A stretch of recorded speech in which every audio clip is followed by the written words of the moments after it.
একটা মামলায় অভিযোগকারী কিংবা নালিশকারী বা সাক্ষীদেরকে পুলিশ কি অ্যারেস্ট করতে পারে? অ্যাডভোকেট আকাশ, বাংলাদেশ সুপ্রিম কোর্ট। আচ্ছা, সাধারণত আমরা জানি যে একজন অভিযোগকারী বা একজন নালিশকারী যদি একটা মামলা দায়ের করে, তখন পুলিশ কাকে অ্যারেস্ট করবে? যার বিরুদ্ধে মামলাটা করেছে তাকেই তো আসামি হিসাবে অ্যারেস্ট করবে, ঠিক না? কিন্তু এখানে বিষয়টা উল্টো, যে দেখা যায় যে একজন নালিশকারী যদি সে নালিশ করে থাকে, ওই ব্যক্তিকেই অ্যারেস্ট করে। এটা কি কারণে?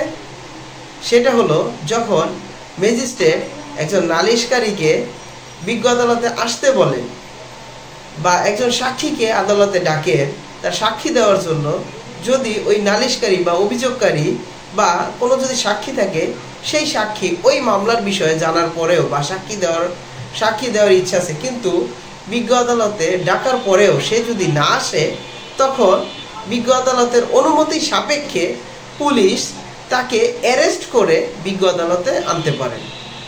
তাহলে আমরা কি বুঝলাম? যে একজন নালিশকারী বা অভিযোগকারী এবং একজন সাক্ষীকেও বিজ্ঞ আদালত চাইলেও অ্যারেস্ট করে বিজ্ঞ আদালতে আনতে পারেন। ধন্যবাদ।